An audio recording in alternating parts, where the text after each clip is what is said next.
Let us pray.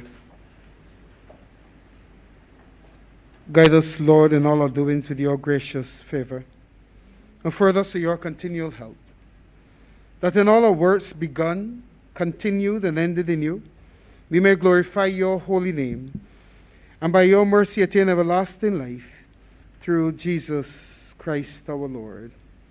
Amen. Almighty God, our Heavenly Father, send forth, we beseech thee, upon thy servants who bear office in this country, the spirit of charity and justice, that they may in all things walk before thee with steadfast purpose and a single heart, and faithfully serve in their several offices, through Jesus Christ our Lord. Amen. Most gracious God, author of all good things, we humbly beseech thee for the Parliament of Barbados, especially the Senate at this time assembled, that thou wouldest be pleased to direct and prosper all their counsels to the advancement of thy glory, the good of thy church, and the safety, honor, and welfare of our people. All this we ask in the name of Jesus Christ, our most blessed Lord and Savior. Amen. Amen. And we pray together. Our Father, who art in heaven, hallowed be thy name.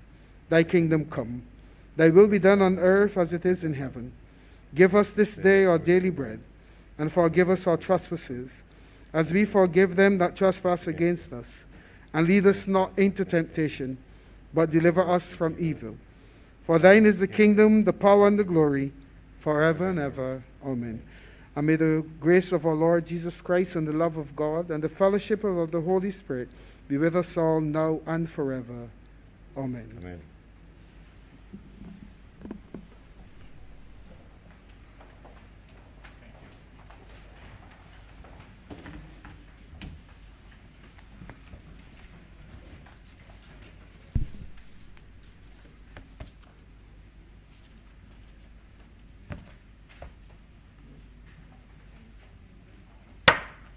The Senate is in session.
I got it already.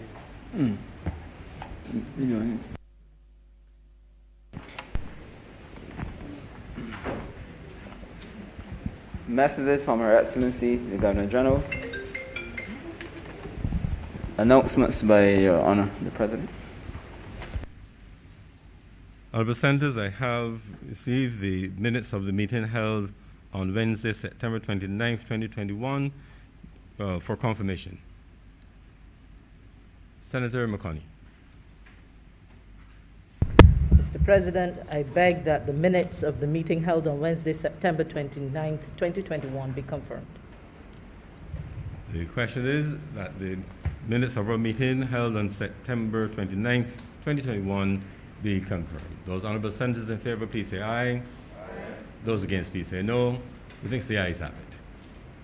The minutes stand confirmed.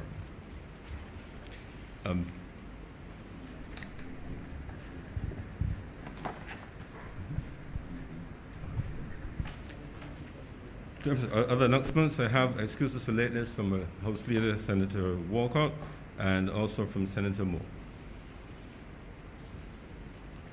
Presentation of petitions, presentation of papers.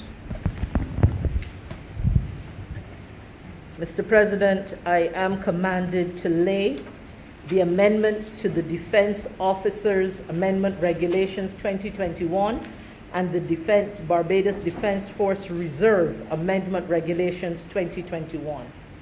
The Civil Aviation Aerodrome Certification Amendment Regulations 2021.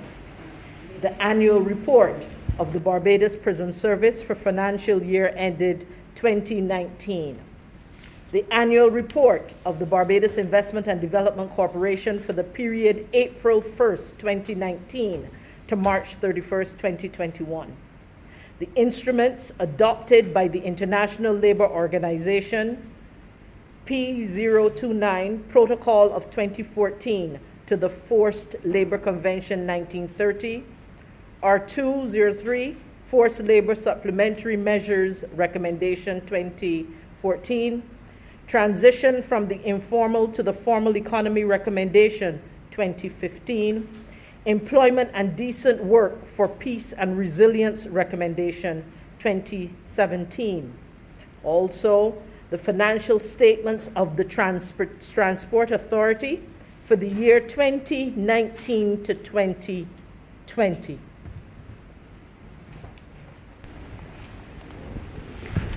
Reports from select committees. Questions to ministers. Requests for leave to move the adjournment of the Senate on matters of urgent public importance. Statements by ministers or parliamentary secretaries. Personal explanations. Motions relating to the business or sitting of the Senate moved by a minister. Introduction of bills. Senator McConney. Mr. President, I beg to give notice of the resolution to move the passing of a resolution in accordance with Section 5 of the Land Acquisition Act, Cap 228, to approve the compulsory acquisition by the Crown of a parcel of land situate at Workman's in the parish of St. George in this island for the purpose of constructing recreational facilities for public use.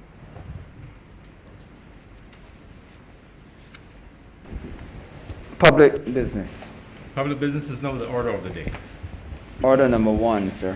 Order number 1.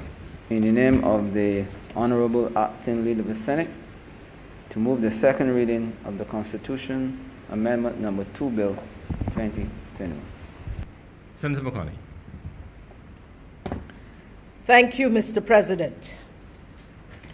Mr. President, I rise to introduce this Constitution Amendment number 2 bill at a time when Barbados is a sovereign nation aspiring to be a free people. And I say that because it is at an intersection when we are to free our own individual minds and that of our collective national psyche as we seek to bridge between the Barbados we have been and our sense of identity to our past and the Barbados we are seeking to become and our vision for the future. Through this bill, Mr. President, we are seeking to advance beyond a British realm as international law would recognize us to be a fully self-governing people with a Barbadian as our head of state. Sir, over the last several weeks and months that this bill has been in circulation and available to the public, there are many notions about what this bill could usher into Barbados. So with your permission, sir, at the outset, I would like to shed some light on the spirit of this bill to reassure the people of this country. Mr. President, we are not here to change our past, as some have sought to suggest. We are here, though, sir, to reimagine our future in the image of a fully self-determined, self-governing, sovereign people. We are not here, sir, to put down the British monarchy. Far from it, sir. We have great respect for the monarchy. But we are here, sir, to elevate Barbados's identity, one that gives our Barbadian children a chance and a choice to be head of state of this country, not as subjects, but as sovereigns. We are not here, Mr. President, to devalue those among us whose ancestors were the masters of the Barbados experiment in colonial rule and the experience of enslavement and exploitation that went with it. We are here, though, Mr. President, to raise up emerging generations of co-creative equals from all walks of life to build a socially just reality for Barbados. Mr. President, there are many who lament and even fear Barbados's proposal to move towards a republic with a Barbadian head of state. I understand, sir, how hard it is to let go mentally and emotionally of the status quo we have known. And for those who believe that the move to a republic will cause them to lose something, I wonder what exactly is it they think that they will lose. What do we fear we will not be able to control? What is it that we want for Barbados's future that we believe will be hampered by our evolution in national identity into republic?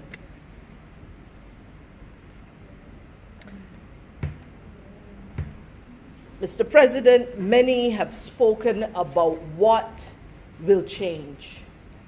But I want to share a little bit about what will stay the same, because I think it is in sharing some of those elements of things that will remain the same that it will perhaps cause some people to recognize that the disruption they are anticipating is really, as has been attributed, and I have not seen this quote, but I have heard it attributed to Mark Twain when he said, I have had many problems in my life, most of which never happened. We want, sir, what will stay the same, sir, are the foundational structures of our parliament. The difference is that a Barbadian will hold the office of executive head. The Governor General, who acts on behalf of the Queen, holds that office now, and as that office is renamed President, the duties will remain pretty much the same. So many of the duties we would have been accustomed, and the privileges that we would have been accustomed to recognizing as part of the remit of our Governor General, will certainly simply become that of the President. The laws that are now the laws of this country, Mr. President, will remain the laws of this country. And they will only be changed through the same parliamentary process to which we are accustomed and in which we are engaged right now, even as part of this debate. What will remain the same too, sir, is the Prime Minister will remain the Prime Minister, much like it is now. Members of Parliament will remain members of Parliament, much like they are now. Ministers and parliamentary secretaries will remain ministers and parliamentary secretaries unless, of course, the will of the Prime Minister changes, and then there's due process for that as well. Our President of the Senate, sir, will remain the President of the Senate and the Deputy and the Speaker of the House of Assembly will remain the Speaker of the House of Assembly, sir. The Leader of the Opposition will remain the Leader of the Opposition, and unless there is some major change, the senators that are part of this Honourable House will remain senators as part of this Honourable House. The judges, sir, at all levels will remain judges.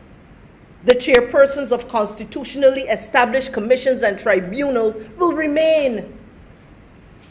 Sir, I shared all this to say that as much as people are anticipating a massive disruption in our government, that is not so. And I name these above, Mr. President, because persons who hold the named offices above, they take oaths of various sorts that pledge allegiance to the Queen and her heirs. These oaths are to be changed to pledge allegiance to Barbados.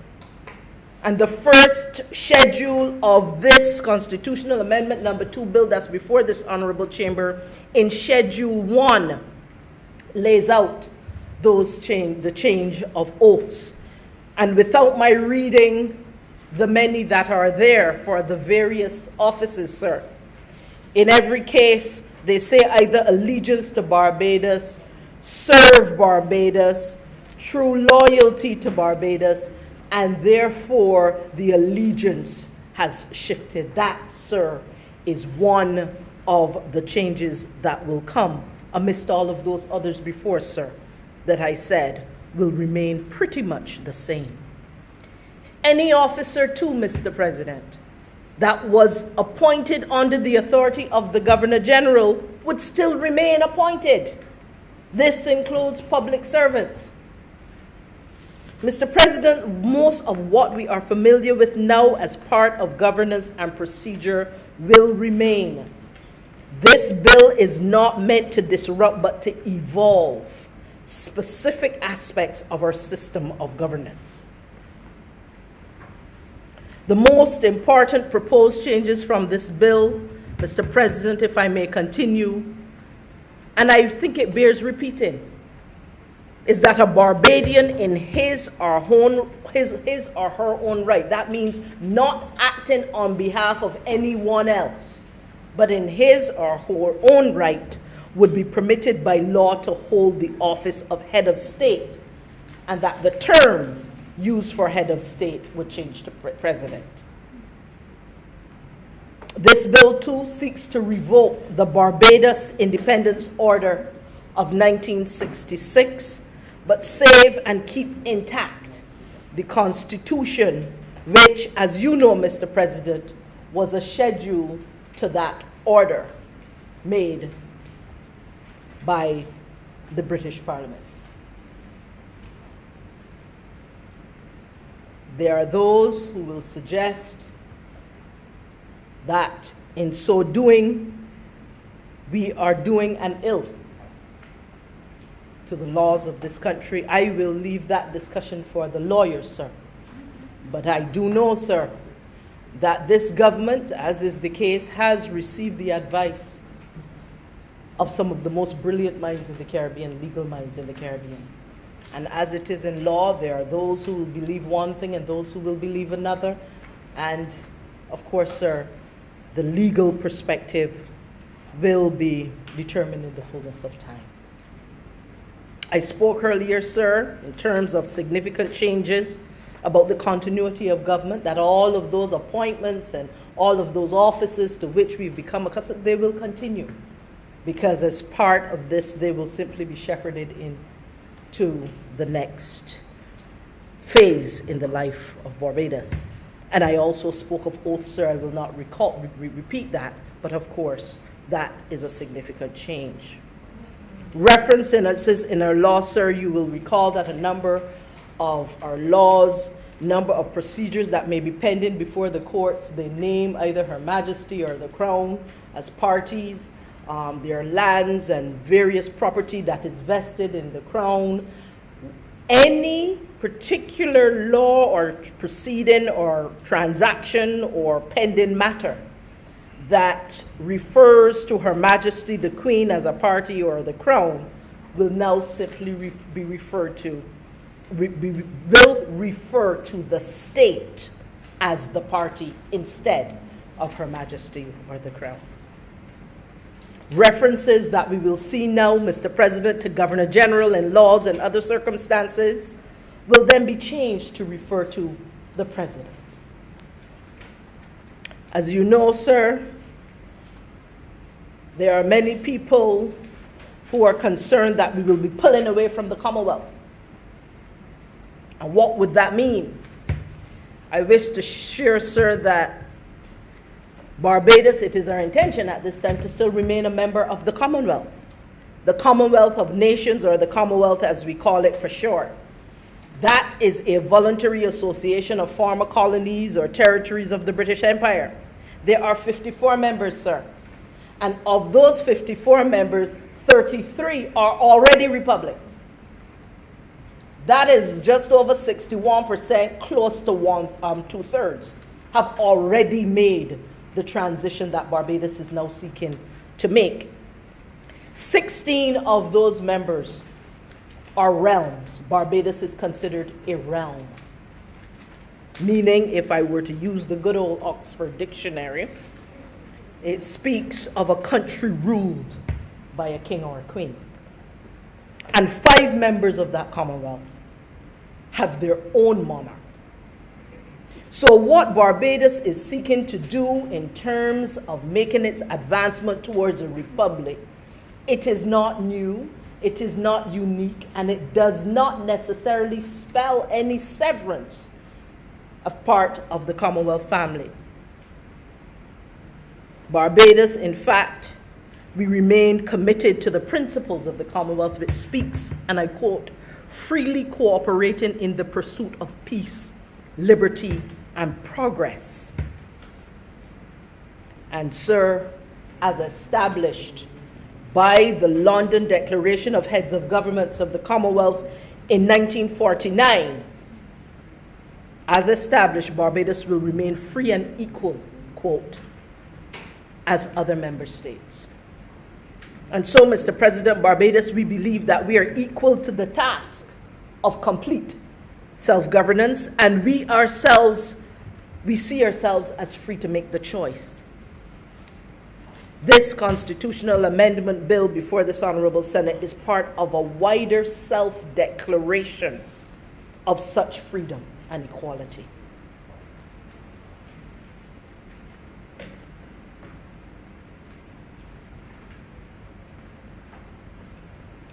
Sir, the privilege of free thinking means that there will be people for and there will be people against Barbados's effort to advance towards being a republic with a Barbadian head of state. There are those who understand what it means and why, sir, and there are those who are still coming to a better understanding. And there are those, Mr. President, who will tell you that I don't care one way or the other. And to the latter, sir, even if you do not appreciate the meaning of having a Barbadian head of state for you now, I ask that we shift our minds from our past and look to our future, and let's not rob future generations to come of what this could mean for them. Emerging generations of Barbadians, sir, must claim their space in this ever-changing world, rooted in an evolved Barbadian identity. They must do so aware and respecting our past, but unshackled from the historic institutions that have held them subjects and relate politically to these fields and hills we call our own as realms. The language of subjects and territories and realms, sir, are of a bygone age, and we need to embrace a new language for a new generation. What that language will be, sir, it will emerge from the consultations that this government has committed to have with the public of Barbados as we build out a forward-thinking charter and a new constitution going forward. Through these consultations, we who are declared equal and free as members of the Commonwealth can now think and act as a liberated people. And I encourage all Barbadians to come out in their numbers and participate meaningfully and constructively in the work that will be done in building out their charter and our new constitution. It is part of our democracy. Mr. President, even if I had not understood before what a Barbadian head of state could mean for the future, I understood it, sir, and I permit you to let me tell this story. I understood it more deeply when a few weeks ago I was speaking with my 13-year-old daughter about the Republic and a Barbadian being a head of state. And we talked about her visit, the visit of her school to the Parliament buildings down in Bridgetown, the ones that are now being cleaned and readied for us to occupy yet again. That tour was before COVID and before we vacated those premises to these new locations. And I was talking to her about the Governor General and about the relationship of the Governor General to the Queen. And you know, it is interesting how innocent minds, children who have not yet formed their own political ideologies and really don't sit either here or there in terms of the political conversations we will have.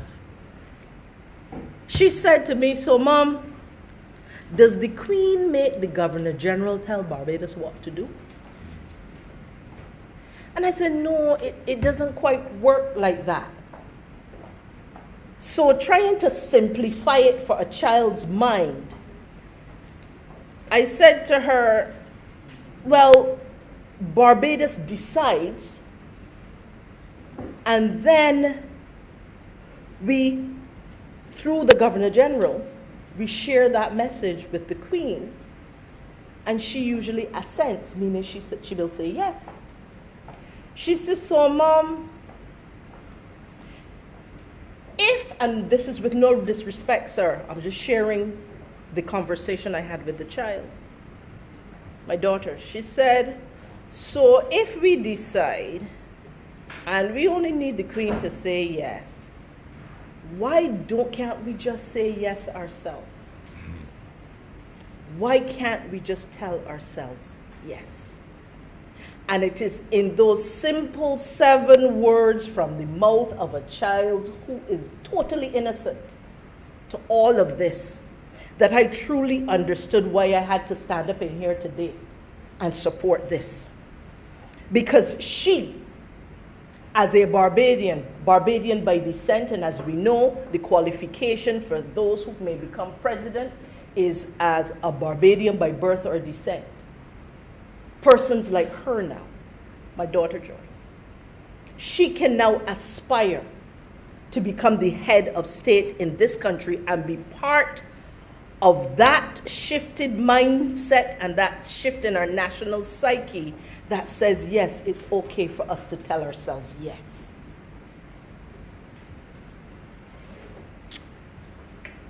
Mr. President, the president, as identified in this bill, will be elected, will be an elected position. And this bill specifies very clearly how that election would happen. Some people have asked, well, will the people of Barbados go to the polls and elect the president? The answer to that is no.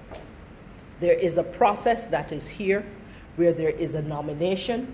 The intention is that that nomination will be a joint nomination between the Prime Minister and leader of the opposition would come together, make that nomination, and if that nomination is accepted by both houses, both the lower house and the upper house, the Senate and the House of Assembly, that the process then for the election of that mutually agreed nominee could go forward. Mr. President, it is intended, sir, many people ask how will this transition happen? Before I get there, sir, I do want to, if I may, with your permission, mention that it has been said in the other place that there is some agreement at this stage, perhaps between the Prime Minister and the leader of the opposition, that there is a nominee on which they agree. Our current Governor General, who, if once the process is followed, could well become the next president of this country. Or, well, I shouldn't say the next, I should say the first president of this country. The intention is that the term would be for 4 years initially, and that in the event that there's further agreement, that that term could be renewed for up to another 4 years at this time. Mr. President, there is also a provision in this bill, and it is very explicit in terms of how a president may be removed. And it is not at all a light or a slight process. Again, it requires that there be agreement. It requires that there be legal minds from outside of Barbados who would, in fact, be sitting to hear any case, well, I shouldn't say case, but any circumstance that has been brought against the Governor General, if that is one of the bases on which the Governor General could be removed. And they will, of course, hear the circumstances, and then, of course, we will have to come back to the houses, and the houses will then have to give their approval. And I'm talking about the Houses of Parliament here of this country.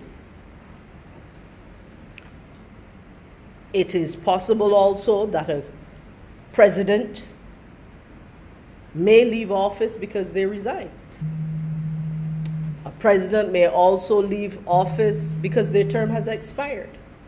So in this bill, there are some very specific conditions under which the president may either leave office or be removed from office.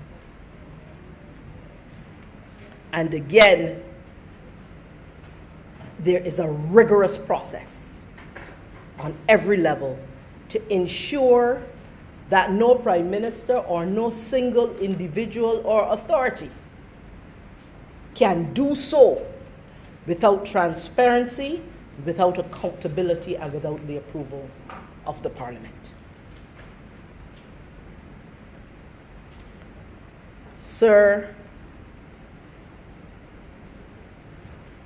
I know that there are many who wish to speak on this bill,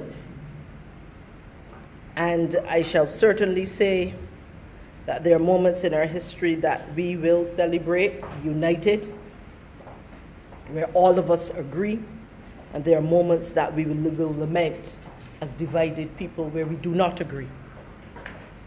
There are moments when we are going to be proud, sir,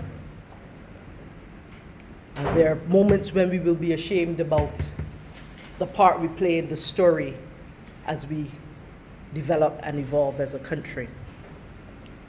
Sir, enslavement happened, and so did emancipation.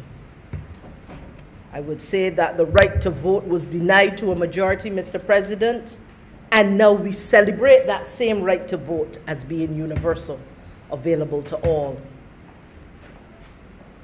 Colonization happened, Mr. President, and so did independence. The point, sir, is that we have flowed between lamentation and celebration over the years as our Barbados has evolved and emerged on the right side of justice in the fullness of time.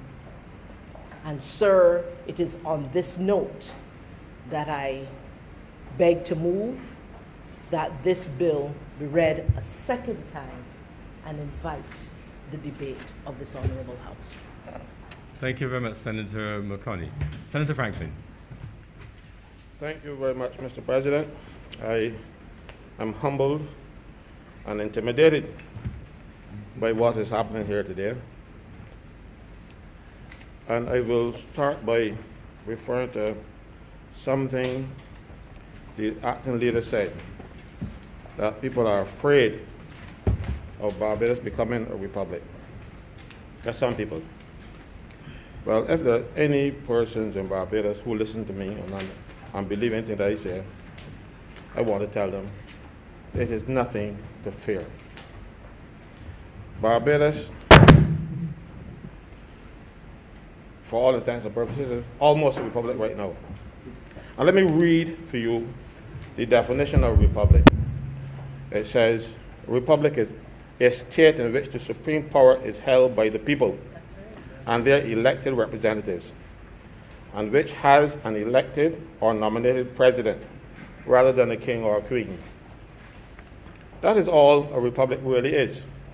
So we're not going, because there are a few republics around the world that go and find themselves in torment and whatever, say that will happen to Barbados. It will not. That is not what we need to fear. There are things that we will fear, or we should fear, but becoming a republic is not one of them.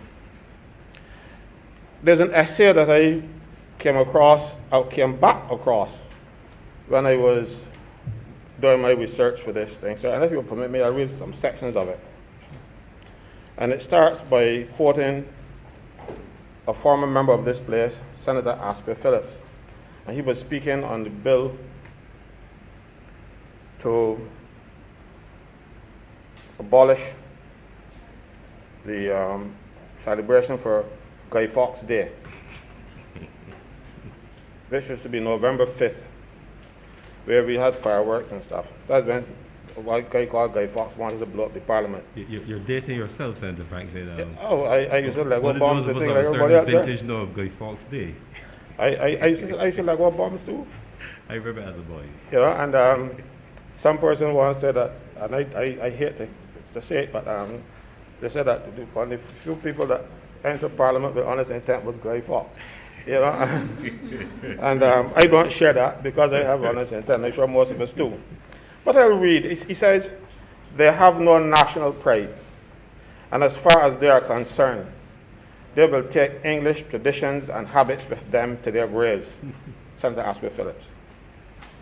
The writer of the essay goes on to say, until now, I have not expressed any public views on the pros and cons of Barbados becoming a republic. This was an essay from 2000. I have listened to the raging debate. Quite frankly, I had great difficulty understanding why right-thinking Barbadians would want to retain the British monarch as head of state of Barbados at the dawn of the 21st century. This was a 2000 article.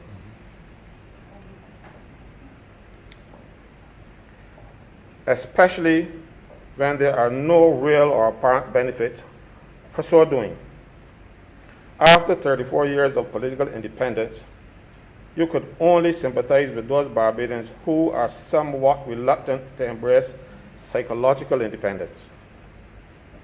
It would appear that the brainwashing perpetrated against non-white peoples by the British colonizers is still deeply entrenched in our national psyche. Over centuries, non-white people were subjected to such conditioning as the following.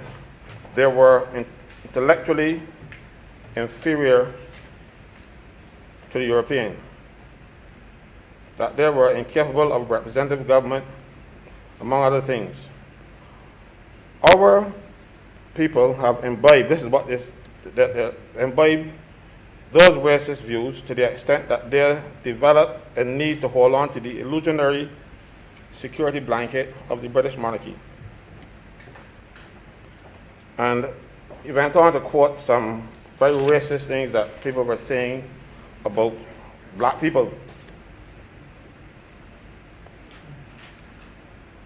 But I wouldn't quote all of them because it's fairly long. It says, I'll leave out those quotes, and it says, the institution of slavery has left deep psychological scars on the descendants of both slave and master. In 1966, some of those who felt superior opted to leave these shores for New Zealand and Australia rather than live in an independent Barbados ruled by the descendants of slaves. I believe that retaining the British monarch as the ceremonial head of state gave comfort to those with the racist view of black people. It created or allowed to flourish the perception that we still needed legitimacy from Britain. I am grateful to the that Prime Minister Owen Arthur has recognized the need to raise the Barbadian self-esteem and the courage to attempt to give the process a much-needed boost.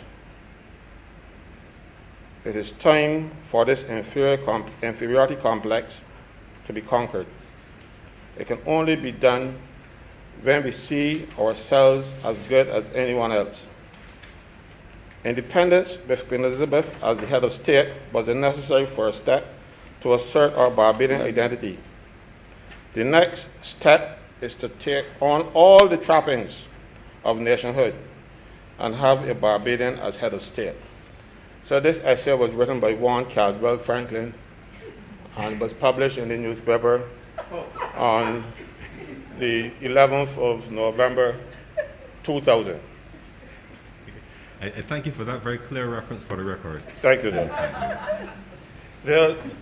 Those views have not changed, and they are not likely to change.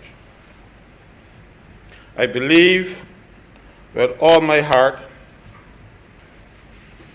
and all my brain, or whatever you believe it, that we should have been a republic long ago.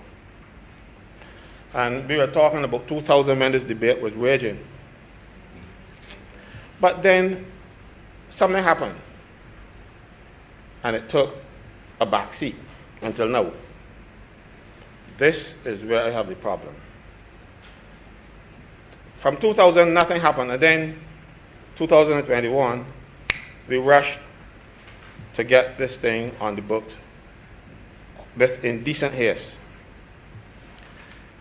That is what I have problems with, and I think most right-thinking people would have problems with it. Some people express the view that we should have a head of state where the people voted for that person. I'm one of those. Because look how Parliament is configured now.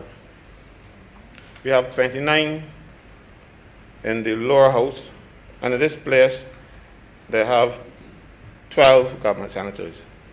There is nowhere on God's earth that the Prime Minister's choice can be defeated in this kind of configuration. That's why I think the people should have their say on it. But others, including my leader, thinks not. And I will have to go with the majority because I think I'm going to be sticking out as a sore thumb. I still believe that. But the fear that we are talking about, what should be fear? Are those who govern the republic and not the republic itself. The republic itself can't do anybody anything. Right now we are seeing efforts to transform Barbados to be a republic, but a special kind of republic. It is a BLP republic, or rather a motley republic. It is obvious to any objective person that the government is remaking this country to benefit the Barbados Labour Party, for electoral benefit of, I should say. But how is the government doing so? The government is ignoring constitutional conventions, long established constitutional conventions, which form part of the Westminster system that we are modeled from. Examples, and I can give a more recent example. We just had where a minister said to the Barbados today, he knows nothing about a permanent secretary in his ministry writing to AstraZeneca. At that point in time, that minister should go, or the permanent secretary should go. But both shouldn't stay. It says that he's not in control of his ministry. But if we are going to have this republic, we should have it on the highest standards, highest ethical standard. And that minister should have said, I'm not in control of my ministry. Because let me tell you something. A permanent secretary will be completely out of order to issue a document like that unless she got it from her minister or somebody senior to that minister. I say no more. But he should resign. I've not heard him or heard or seen that he's taken any steps to rein in this permanent secretary who stepped down the wicket with bat in the air. Wicketkeeper got ball in the hand and would not stump her. I don't understand it. But you're going to ask, is this irrelevant to this debate? Yes, it is. It is speaking to the type of republic that we are going to emerge into. You know? We want a republic where elected officials do the honorable thing. When I bought another article here, I'm not going to, it was written by the same author, the last one, so I'm not going to read it for you, but it spoke to a guy called John Profumo, who couldn't go and tell the world, yeah, you got a mistress. And he said no. He said it to Parliament. He had to resign when they did have one. So I'm going to say to you guys, if you have one, tell them, I'm not answering that question. You won't be lying. But just something as simple as that. All right? But how are we also going to make this a motley republic? We are having a situation now where the public service is supposed to be permanent and the politicians are temporary because they're going 5-year cycles. The reason for that is that a civil servant should give advice, honest, professional advice to whoever forms the government. But if you put those same senior civil servants on contract, they will give the advice that the minister wants to get the contract renewed. And that is what I'm fearing. So we are shaping this country into something that is undesirable. So it is not a republic that is undesirable. It is what we are doing to this country to make it undesirable. Again, we are creating parallel institutions in this country when we already have and staffing them with politicians. The Department of Public Affairs, they had basically taken over the role of the GIS and been staffed with, for the most part, party faithfuls, which is contrary to the way public service posts are supposed to be filled. The Public Service Act sets out where they are supposed to be filled, and the Act says that this Act applies to permanent and temporary offices. So even though there are temporary offices and temporary posts created by the Prime Minister, there is a provision where they go through a service commission. That wasn't done. So don't fear the republic, fear who is manning the republic. That is the problem.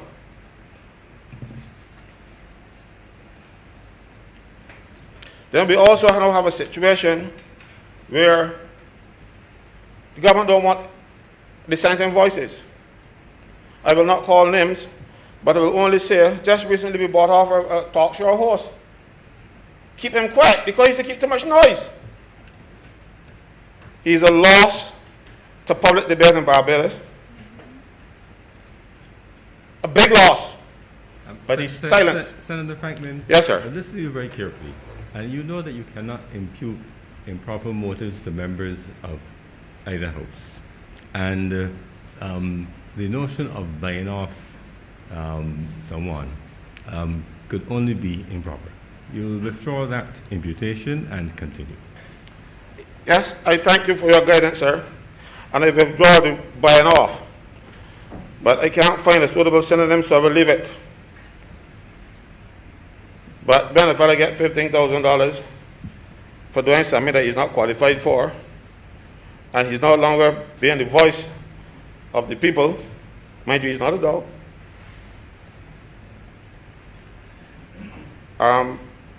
But sir, my paucity of language, I can't find a word, so I will leave it at that.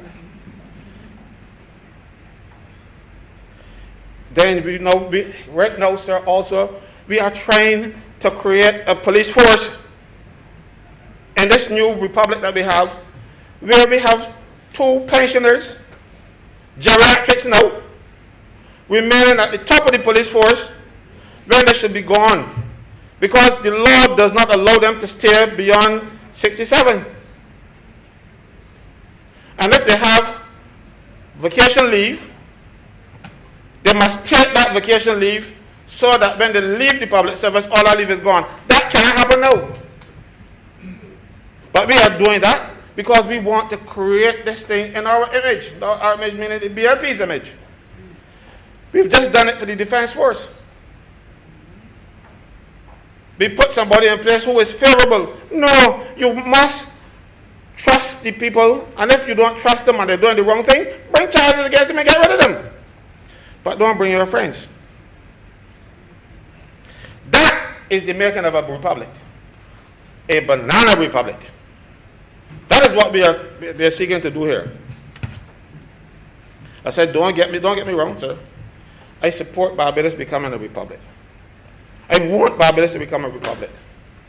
But I don't like the indecent haste that this thing has taken. The Prime Minister just the other day decided she is going to bring Barbados to Republican status on the 30th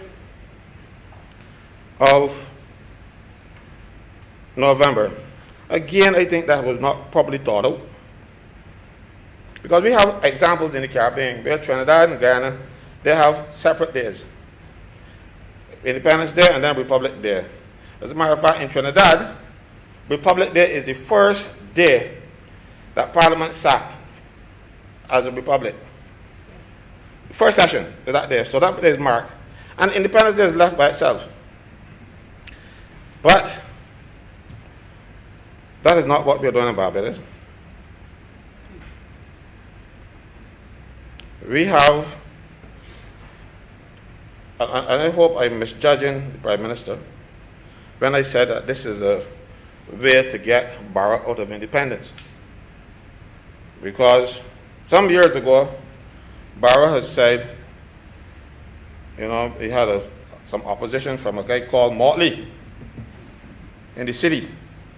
And Barra abolished local government and said if he can't get Motley out of the city, he's going to get the city out of Motley. Now Motley's granddaughter is getting, I can't say revenge, but she's going to get... Senator Franklin, let us keep the debate at a high standard. So, there are matters for when you mount your platform in any available spot in Barbados, and there are matters for the Senate in this debate. You cannot impute improper motives to a member in the other place concerning the choices made of dates and circumstances. You just can't do that according to the rules, Senator Franklin. You'll withdraw that imputation and move on. Sir, you wouldn't let me finish because I was saying that she was going to get Barra out of independence. But you're saying that is out of order, and I am going to agree with you, and I'm going to move on. I would tell that in the spirit of humor, but you know that you said enough to know that we all heard what you said. You cannot make those imputations. And I agree with you, sir. But after some pushback, government then decided, we're going to have, you've made the dates, you decided what form the republic is going to take. And then after some pushback from people, we heard, we're going to have a Republican advisory committee headed by a person who is a central banker, who's an economist, but coincidentally, whose maiden name is Motley. That might be significant. But I'm trying to wrap my head around how to say it without offending the chair.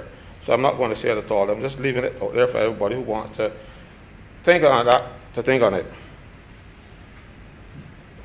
That committee has not reported yet, but we have 3 drafts of amendments to the Constitution, three drafts. And to show that they're rushing them and not doing it properly, the first draft is on the 20th of September. Then the next draft is the 27th of September. And then the next draft is the 28th. Why can't we just spend the time and do one draft and circulate it in this country among the people, one draft of a constitution? Because, sir, I have so much difficulties with this bill. It boggles the mind. Republican status for this country is a momentous occasion, and it should not be done in a piecemeal manner by amending the old British Constitution that was bequeathed to us.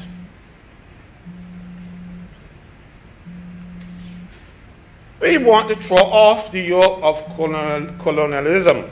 That word drives me up. But by taking that piece of colonial legislation and passing it up to suit our purposes, government should be embarrassed to do this. It's shameful. We should have drafted our own constitution.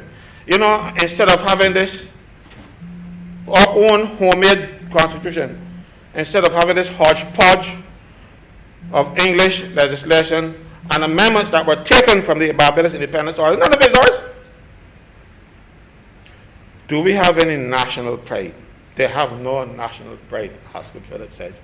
And it seems as though we just want to get a job done, and we don't care how we do it. But there are certain niceties that you should conform to. We should have a Republican Constitution, drafted by our people, for our people, accepted by our people, and adopted by our people. Instead, our Republican status is coming out of a British document that we are trying to leave behind. Barbados was granted independence by an act of the British Parliament in 1966. The Barbados Independence Act of 1966. That is a British act. In that act, at section 5, I have it here somewhere. I'm not even going to read it. At section 5, it gives the Queen the power to give Barbados a constitution. So the Queen did that by making the Barbados Independence Order 1966, this document. And the schedule to that document is, is the Barbados Constitution. A document that has never been passed in our Parliament. We should have a Barbados Constitution Act that we can all subscribe to. I would be very happy to be voting on the Barbados Constitution Act. Instead, we are voting on amendments to our Constitution, which up to now is a schedule to the Barbados Independence Order. By section 4 of this piece of legislation that we have here, the government is doing some fancy footwork. Clause 4 says, Constitution of Barbados, the independence order is revoked. They mean the Barbados Independence Order is revoked, but they didn't say that here. But the revocation of that order shall not affect the validity of the Constitution set in the schedule to that order. I'm not going to go on the road with legal purists saying, but I agree with them, that if you repeal a document, the schedule goes. And we should repeal the document. We should repeal the Barbados Independence Act. We should have our own document. But subclause 2 says, the Constitution referred to in subsection 1 shall be altered in accordance with the provisions of section 49 thereof. in the manner and to the extent set out in this act. And on the appointed day, the Constitution so altered shall become the Constitution and supreme law of Barbados. That is a backdoor, backhand method of passing the Constitution of Barbados. Nobody even know that you're passing that what we are doing today is actually passing a Barbados Constitution. We're not only doing amendments to the Barbados Constitution that was granted to us in England. What we are doing is to pass a Constitution, because without the independence order, our Constitution can't stand. But the British Barbados independence order, without that, our Constitution cannot stand. So you are telling me that you have no national pride, and you have come about this procedure by putting a few little bells and whistles on our Constitution, the Constitution that came from England, and calling it ours. No, that's bad. We have enough legal minds. I hear people talking about all the legal minds that we have in Barbados, and you don't think that they could come up with a Constitution of Barbados? That we got to go back and amend the order. When we got the first draft of this Constitution Amendment Bill, I started reading. I say, you know something? I read this here before, but I couldn't have read it before because I thought I was having one of those moments where I was being clairvoyant and saying, there's something wrong here. And then I went to my box, my old documents, and I pulled out the Barbados Independence Order. And you have actually taken the Barbados Independence Order from Britain and put it as an amendment, and put some of the clauses into the Barbados Constitution, and now calling it ours. You know, only in law you can do that, you know, because any other field of endeavor, they would call it plagiarism. But how dare we do something like this? You know, you said we ain't got no pride.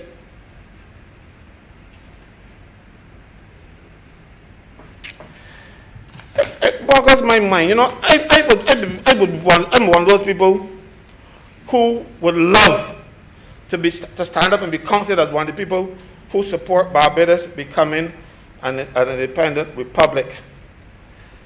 But the process that we have undertaken is flawed. They are passing it today, and the committee that's supposed to be doing this thing ain't even report yet. Because we know what we wanted to do. It is not what the will of the people, it's the will of one person. And so when you come and you make these little gets back, and so the people, okay, well, we're going to do this and we're going to do that, and the Governor General said, even that was a come back. Because people are saying, you want to get with the Governor General. So she said, okay, let me avoid that, and we said it. I'm grateful. And I would want to be one of those people who support the current Governor General as president. But I don't want to do it in a flawed process. The process is flawed.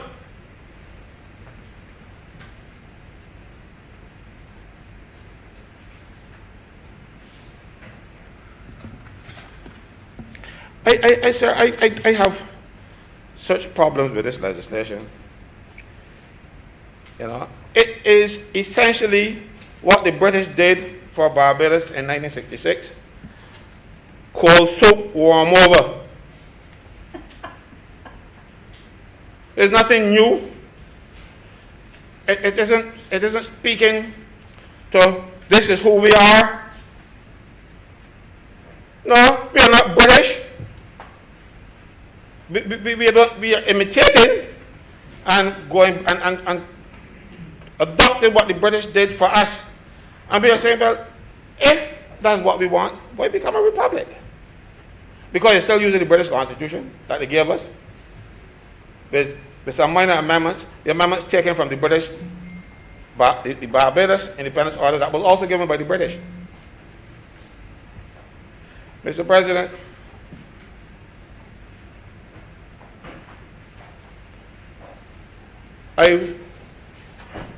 want to see Barbados as a republic. I wanted to see the patriot, what the Canadians call patriot their constitution, because their system was even worse than ours. If they had in the constitutional amendment, they had to go to England to get it approved. But they did a constitution act, and they said they patrioted their constitution. We are not patrioting our constitution. We are taking the British constitution that they gave us and making some minor amendments to it and saying that that will suffice. That is not who I think we should be, or I don't think that's who we are. I think Bajans have a lot of pride, and there's nothing to be proud about in this process. So, unfortunately, I cannot support the legislation that is so flawed. I want a republic, but not at all costs, not at the cost of me denying myself the pride that we speak about, pride in industry. There's no pride in this.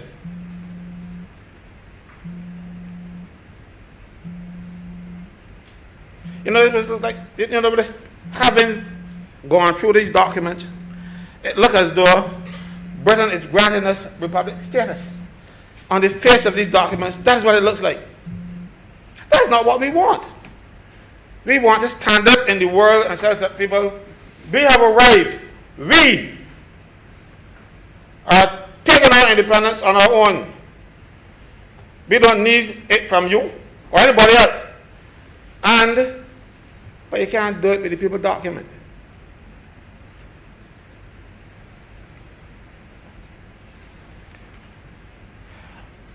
I don't understand why more people are not speaking out this process. Or forget, some of them used to be on the calling program, they can't speak up now. But I'm not going to say he was bought, sir. I remember you quite clearly, so I can't do that. But whoever else, if you include people, every time someone has a dissenting view, you include them. So as such, you don't get the richness that of anything that we as a people can come together and decide, yes, this is our own thing, this is how we want it. Because this should be done by people having a say. The Barbadians didn't have a say. At least this Barbadian didn't have a say. I don't have a say on what should be in the Constitution. As a member of the public, this Constitution should have been circulated and let the people say aye or nay. You know the definition for republic that I spoke about earlier, it says, power is held by the people and their elected representatives. The people don't have any power. The elected representatives, sir, I can say usurp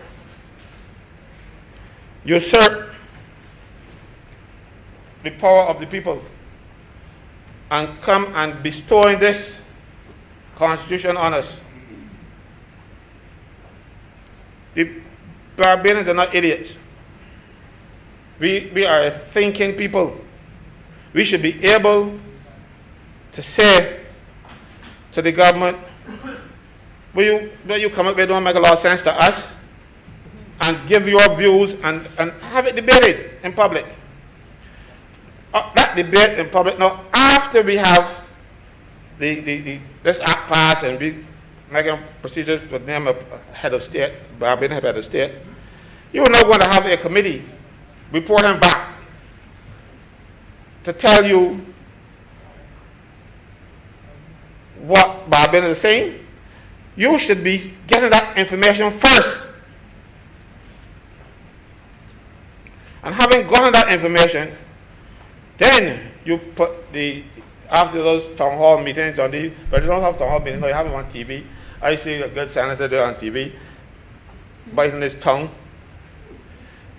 answering people's questions, because sometimes the questions are difficult, because they cannot justify what they're doing as sensible. Mind you, that was only one occasion, because I really don't watch them. It's too heart-wrenching, and the heart, I've got to protect it.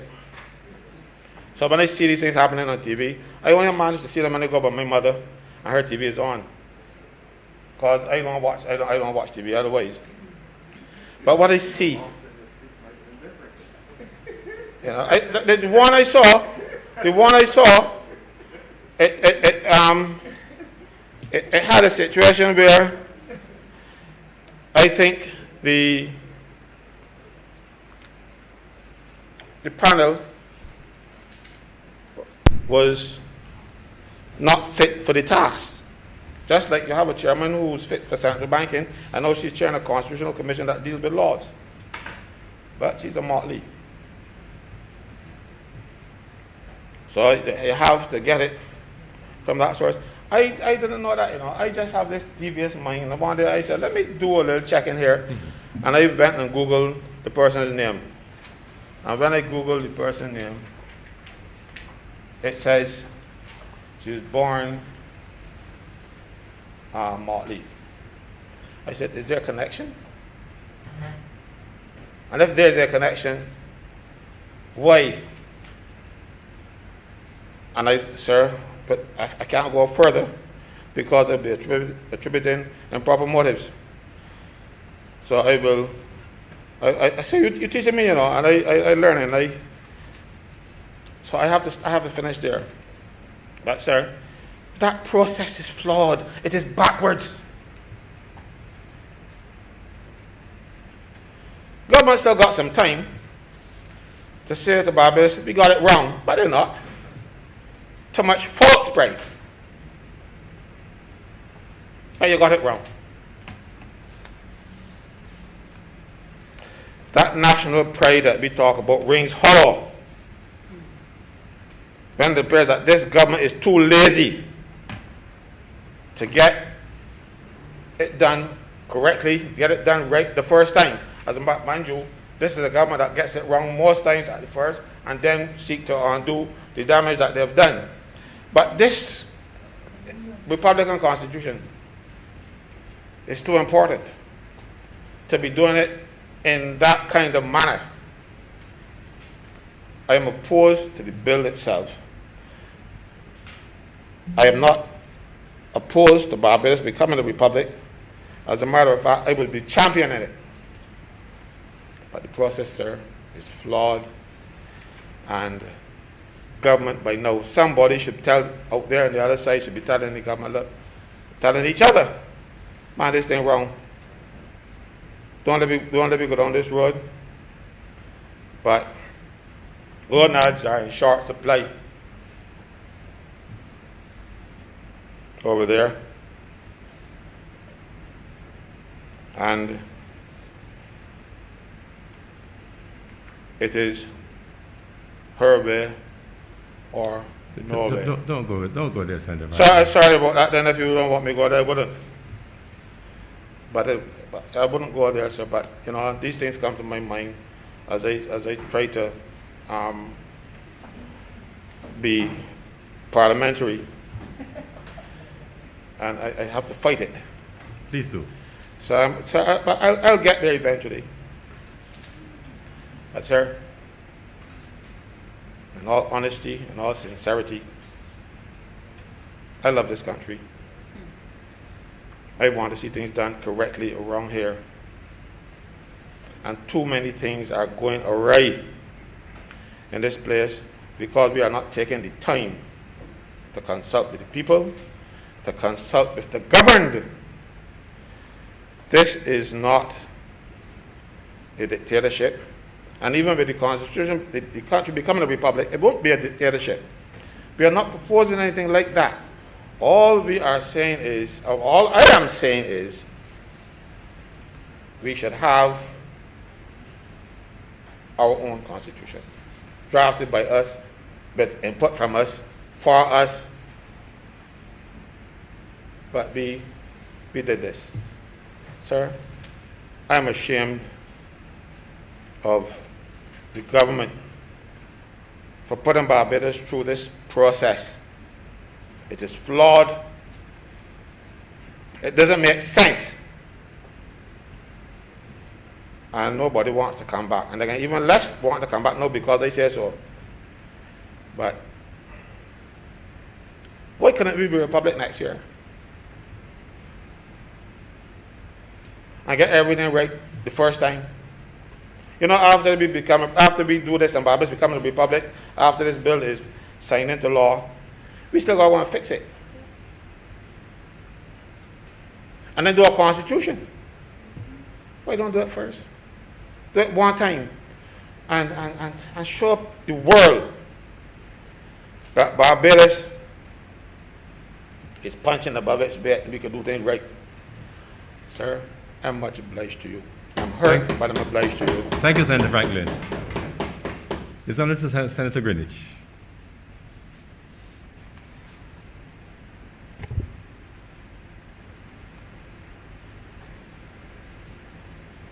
Mr. President, I want, no, I'm not talking Senator Franklin at all. I want to begin by saying that our Constitution, the one which we should not be using, according to the last speaker, is a Constitution that has served us well, has served us very, very well. We have, from time to time, amended that Constitution wherever we thought it necessary to do so, and Barbadians can be assured that this country has perhaps one of the best constitutions in the world. Sir, I have heard some arguments this morning that they have surprised me. One of the arguments which I heard is that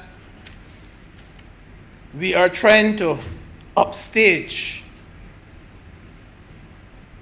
the legacy of the Right Honourable Errol Walton Barrow, and that Republic Day should be a day in itself and Independence Day a day in itself. Sir, if that had been done, you wouldn't hear the end of it. And I know who would lead the charge in the attack. I know who would lead the charge in the attack. If, sir,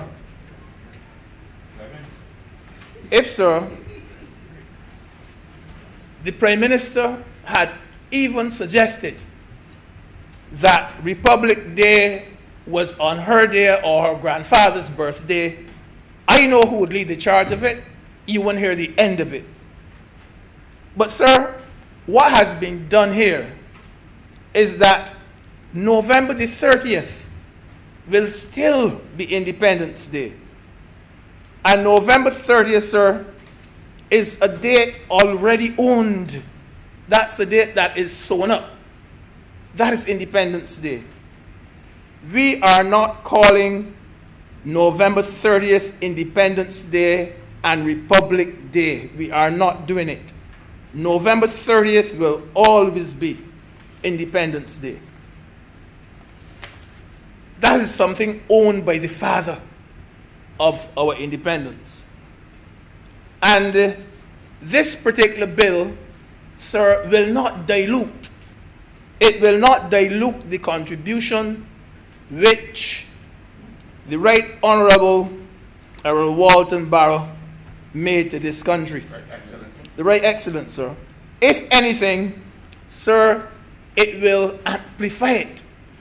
It will amplify it. It is the same day. In other words, you have completed your journey.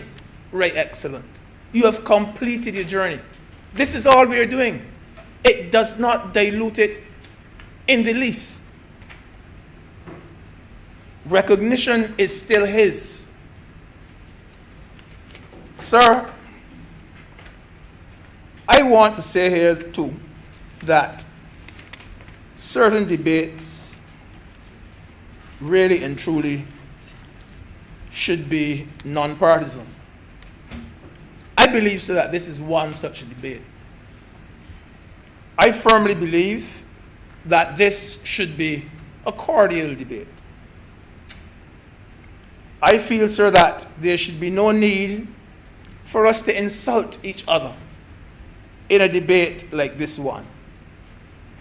This should not be a bullfight type of debate. The tone of the debate in this chamber today should be one of dignity, where the language that we use should be measured. Because, sir, whether we like it or not, there are times when partisanship should take a back seat. And the government and the opposition should sing from the same hymn sheet. This is one such occasion. And therefore, sir, I was extremely taken aback when I heard statements such as, "I don't fear the Republic. I fear who is manning the Republic." When I heard that someone bought off, well, that word is out now, a talk show host, I heard the description that it is a motley. Sir, I felt bad, sir. I felt bad for myself. I felt bad for the Senate. I felt bad for the Senate. I felt bad for the person speaking too, sir. Sir, I heard about 2 geriatrics at the head of the police force who should be gone. This is not the debate for that type of thing.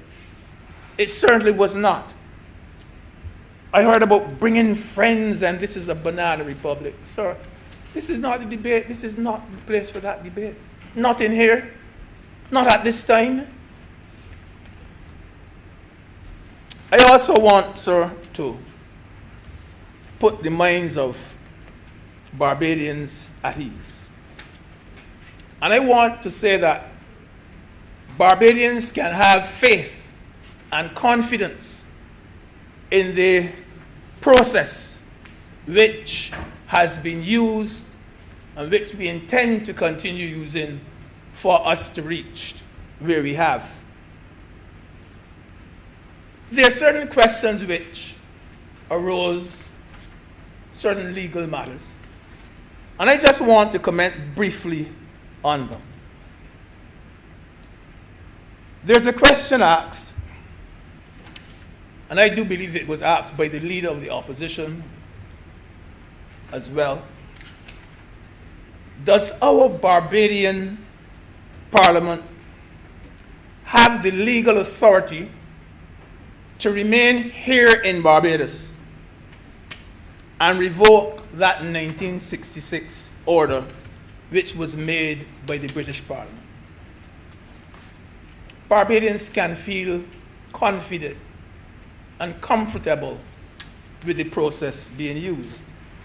Because the answer to that question, sir, is found first of all in the Barbados Independence Act, which was mentioned.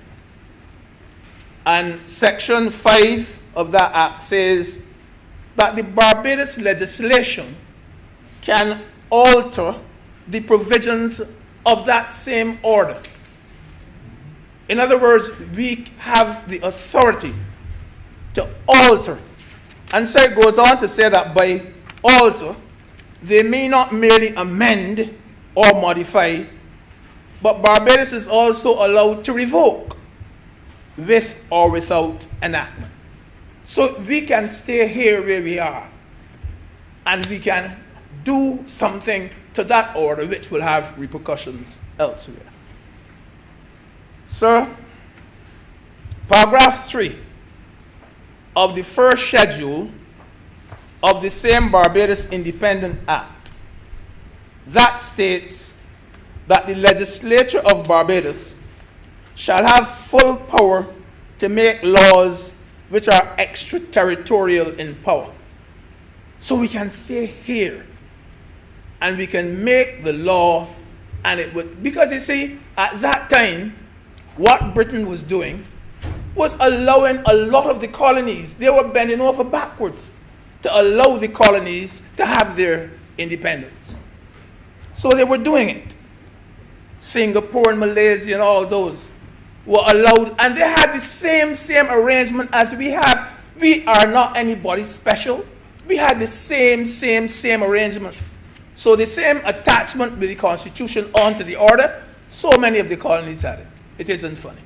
And nobody in those colonies, the only person who has ever have made a noise about this is the one person I've heard. All the other countries, all the other territories had a similar setup and made no problem, no noise about it. One fella in the whole world made noise about it. One fella. Sir, so as a result of that particular section, I said we can stay at home and we can legislate to deal with the order in council as we see fit. Barbados has therefore the legal authority to remain in Barbados and revoke.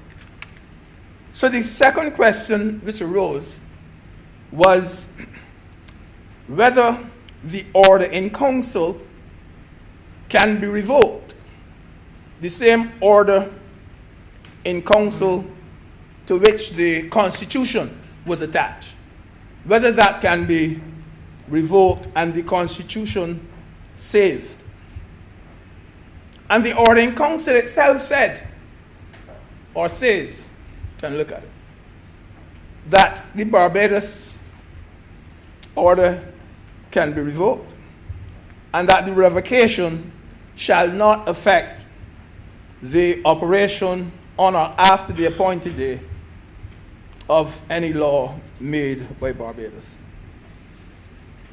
So what we are dealing with, and we have to go into all the technicalities, we are dealing with revoke and repeal and save, revoke and save, whatever we want to call it.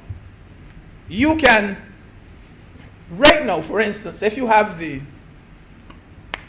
Urban Development or the Rural Development Commission, and they say that in order for this commission to work, you need to have a board. You may have the schedule where the board, it says the board comprises this, and that. In a situation like that, yes, the schedule will fall with the act. It can't exist without it. But this is an occasion where we are saying that we can keep the Constitution, the schedule, but we don't want anything to do with the order. So revoke the order and we keep the Constitution. Sir, now, in order to make assurance even doubly sure, I heard counsel quoting just now from the section 4 of the bill. I don't even know if I have it to hand quickly. Because this was just a matter of trying to make assurance doubly sure. And yeah, I have it. It says that, remember that the order itself had already said you can do it. So I'm saying that this now is on top of that. This now says, here in this particular piece of legislation that we're dealing with today, it says the independence order is revoked. The order said it could revoke me already. And it goes on to say, almost in the identical language, but the revocation of that order shall not affect the validity of the Constitution. that is settled in what is it? And I am telling you that that is what we are doing. Revoking, but we are keeping.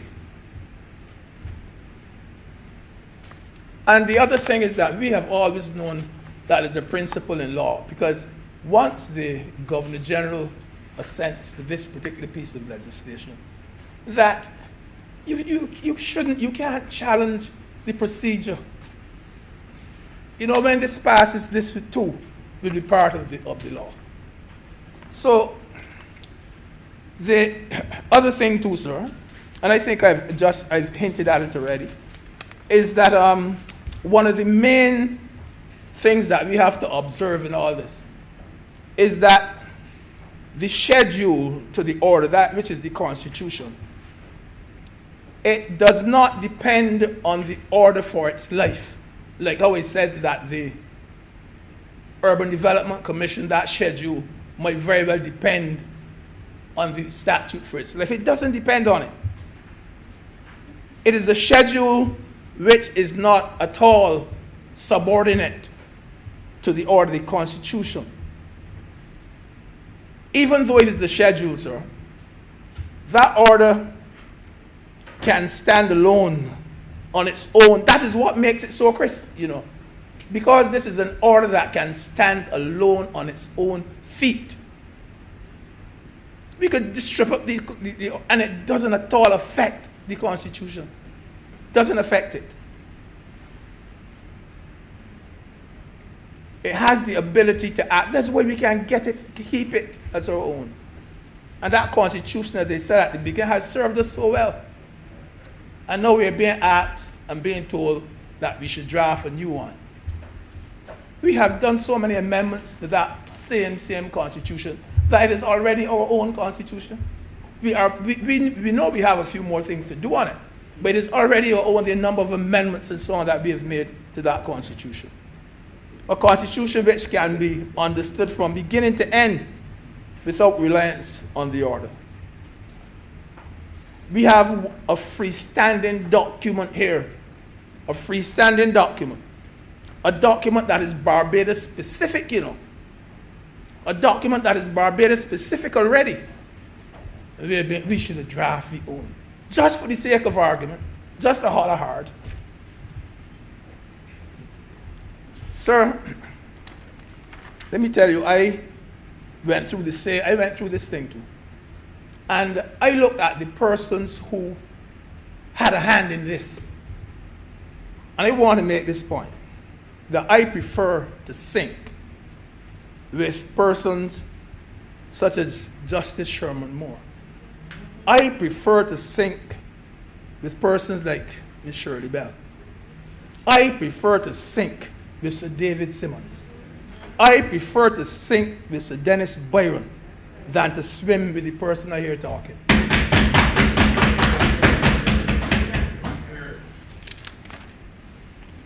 Sir, I want to make a few other comments, sir, on this matter. You will drown. He bored as this 6 years old, he was swimming. So when I look at the oath that so many people have spoken about, that oath of allegiance which politicians, which we now take, you know, it is an oath in which we say that we are going to be faithful and we are going to be obedient. We are going to be dutiful. We are going to be loyal. We are going to be devoted and unwavering towards the Queen of England and to her heirs and her successors and so on. Sir, when we take that oath, you know, that might have been okay when we were a colony. But sir, once we became independent, I do believe that that oath became inappropriate. That oath is the essence, really, of being a colony. This is what being a colony is about. Because that oath in itself tells you who is in charge, and it tells you whose dictates you have to follow. But sir, as I said, once we became an independent country, and you were reciting that oath, sir, there was something about it that smacks of imperfection, it smacks of misguidance, it smacks of misunderstanding. And if you were not confused by it when you were a colony, certainly after independence and you hear that oath, you are confused. And if you aren't confused, then something is wrong with you. Now, we have been reciting that oath, Mr. President, ad nauseum. Every time there's something on, every time you have to recite that oath. You are like a stuck record. And you swear allegiance to Her Majesty and her heirs and successors and so on. And since independence, sir, we have remained like a ship at anchor. And we should have been sailing on, that's the truth. But we're stuck. And we only have ourselves to blame for our delay in making wrong things right. That oath should have been changed shortly after independence. But, like a lot of other things, there's been a lot of lip service paid to the idea of our being a republic. And I'm not saying this in a political way, because both parties that run this country, both parties are guilty. Too long. We waited too long after 1966 to become a republic. I would believe, sir, that about 1975 or thereabouts would have been the ideal time for us to do this. But we seem to have fallen victim to procrastination and what I would call dithering. And therefore, sir, I give the Prime Minister full marks for the very business-like way in which she don't, the thing like the choice, not matter choice. If you don't know me yet, boy, you'll never know me. Yeah. So in ensuring that this thing comes to fruition, I think it shows that she at least one thing is that she's doing something. And I would say, sir, that thankfully there will be a new oath for the Prime Minister, there will be a new oath for the ministers, the parliamentary secretary, judges, and so on. I'm very happy about that. That allegiance will now be sworn not to the Queen, but to the state. Now,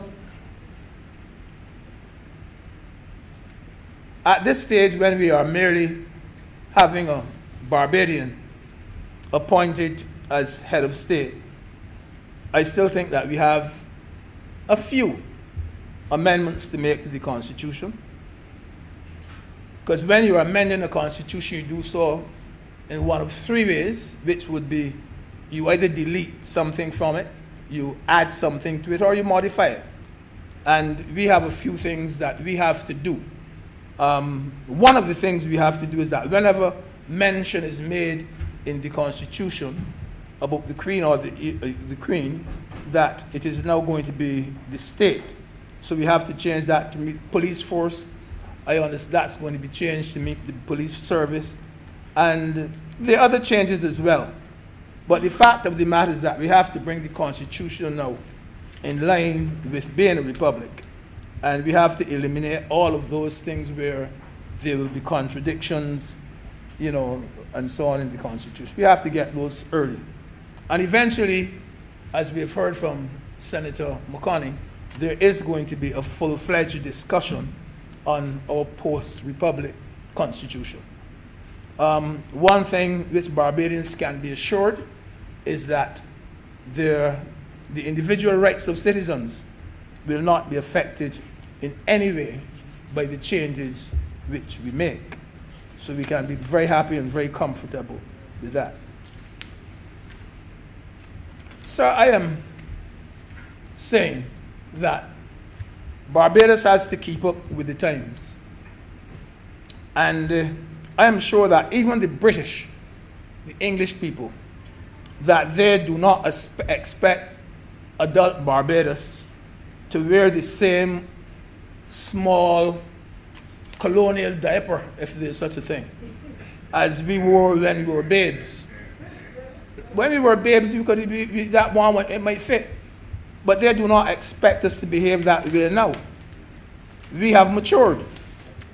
And I do believe, sir, that the British people are expecting us to do precisely what we are about today. They expect us to make the change. There is no spite against them. There's no bad feeling. They expect it. They anticipate it. But ironically enough, it would appear to me as though we have some Barbadians who are skeptical about making this obvious step. They don't see it as our country coming full circle. They don't see it as completing our independence journey, but they want to make a political statement. That's all there is to it. Being, and Senator McConney made the point this morning too, that being a republic does not mean that we have broken ties with England, ties with Britain. And as she said, we will still be part of the Commonwealth. We are not running away from the British Commonwealth. I myself have had the pleasure of attending about 4 Commonwealth Games. I went to Winnipeg, Canada. I went to England itself to the Commonwealth Games. I went to Malaysia. Remember those well. And I can tell you, sir, that those games are massive. They are big, big games. They are second only to the Olympics. And they're second only to the Olympics because there are more than 50 countries taking part in those games. They are big, big games.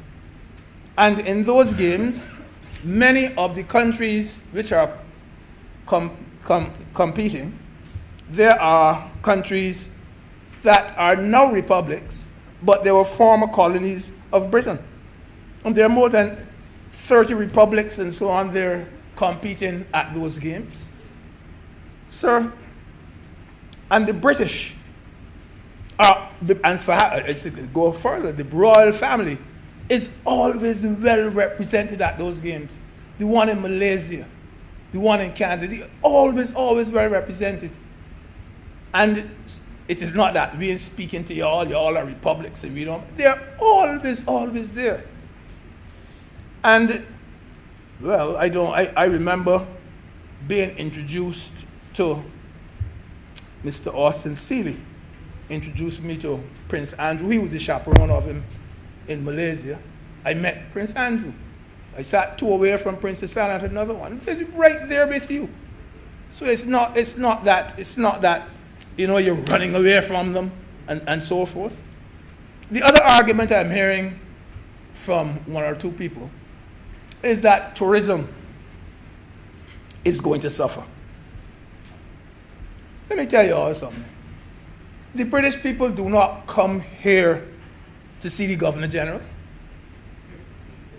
No, the British people don't come to Barbados to see the Governor General. That she's the Queen Rep and we come here just to... No. A change in Governor General will not at all negatively impact our country's arrival from Britain. The experiences on this rock, the experiences here will not change when we become a republic. the cave, the sea, oysters will be the same tomorrow as they were yesterday. They're not going to change. Barbados is not the first place to become a republic after becoming independent. And the ones who did it, they have not suffered. So I don't know why Barbados should suffer. That particular argument, sir, that I hear people saying that we are making a big mistake because tourism is going to suffer. That's a baseless, very baseless argument. Because even now that people come to Barbados from Britain, they do not even know if we are a republic or not. Even now, this very minute that they come from England, they don't know. If you ask them when they reach here, is Barbados, they don't know. But they're still here. That is a baseless argument. So, Mr. President, you and I know that, as I said, tourists don't come to Barbados. You know, it has absolutely nothing to do with being a republic. And I can also say that I do believe that at the end of this exercise, the same gracious Barbadian who was the Queen's representative as head of state will be the same Barbadian who will become our first president. I do believe that. So where is the difference? You know, where is the difference? Where is the difference? This whole thing, you know, is people talking about the tourism and all this. This is only there to criticize and to oppose. You believe? No, I have heard it. I have heard it. In fact, sir, I could tell you that there's a particular person who I heard that argument from that was very much for independence, very much for republicanism. And when Mr. Stewart, last Prime Minister, former Prime Minister, when he spoke about it, they were for it. But now that it is being handled by this present Prime Minister, they're against it. That is my experience. And I know what I'm talking about. Because I've learned that as long as it appears as though this particular party might get one or two kudos for introducing this measure, that there's some on the other side who will make a roundabout turn and oppose it because they can't bear to see this particular administration score political point. And they will oppose it even if there is nothing at all to oppose. And the next argument, which I shouldn't even mention this one, the same person who made the argument about tourism, this is an argument that I heard from him as well. You know, I never even know that this particular argument existed until I heard him argue this point. He's arguing that becoming a republic will cause the Barbados dollar to devalue. That's an argument that I'm hearing too. I mean, that is an absurd argument. In fact, as far as I'm concerned, it is a non-existent argument. And my way of arguing with him, I didn't spend time to argue the point and so on. I simply asked him, I said, bring proof that will happen. I said, how can being a republic cause a devaluation? Tell me something, bring proof, talk to me. I tell him, what is it that causes a country's dollar to be devalued? I tell him, give me a few examples of countries whose dollar have been devalued because they became republic. I was waiting for about 20 minutes for him to give me an answer. Up to now, I didn't get the answer yet, and I came along. I left it. But as I said earlier, sir, this is an argument that should be a political debate. I think that both sides agree, or should be agreeing, that republicanism should be the step immediately after independence.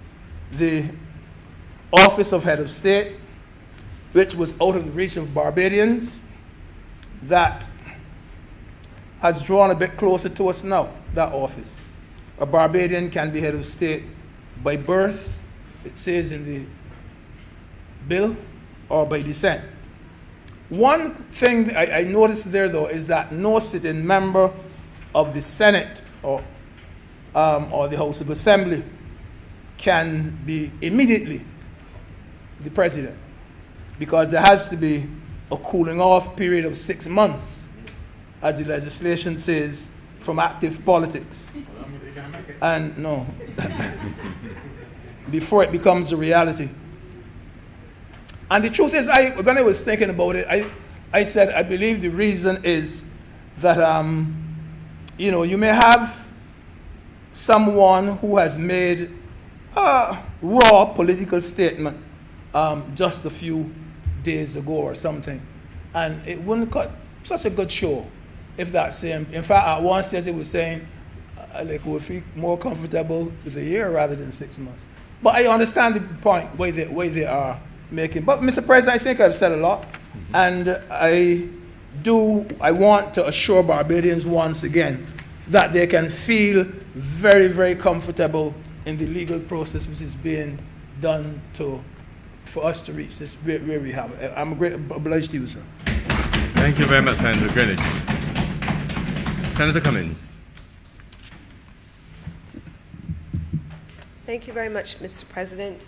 It's always very difficult to rise to speak after the Honourable Member, Deputy President of the House. He is learned, he is wise, he's tempered, and he's measured. And I would want to associate myself with his sentiments and with his legal explanations of the context of the basis of this bill. I, in particular, am encouraged by his elucidation of the legal formulation for this bill as it relates to those that have assessed the legality of what is being done, the process by which that is being undertaken, and I too would wish to rise or fall, sink or swim in the company of those to whom he has referred. Mr. President, I'm not a legal mind, and so therefore I cannot frame my comments in the way that the Honourable Member has done. And so I wish to associate myself in this instance with those who have spoken on the principle that has brought us here before. Mr. President, I was a little girl, and I remember my father wanted me at the time to study law. And for the most parochial and silly reasons, I declined as a young girl. And here is the reason why, Mr. President. I, as a young girl, was vehemently opposed, without having an exposure to my history or my ancestry, but instinctively I was opposed to the notion of gesticulating before a foreign leader. I was opposed to the notion of wearing wigs and gowns and those kinds of things. And I was opposed at the time, Mr. President, because I did not think it identified with me. And I start there, Mr. President, because that young girl then made determinations about what courses of study she would take based on her orientation. And I remember being a proud student of Trevor G. Marshall's famous or infamous, depending on how you see it, history room at the Barbados Community College. Esther Phillips, poet laureate for Barbados, her English, Literatures of English class at the BCC, and as she was then called, Mr. Brousseur's politics class. Those were my 3 A-level subjects, Mr. President.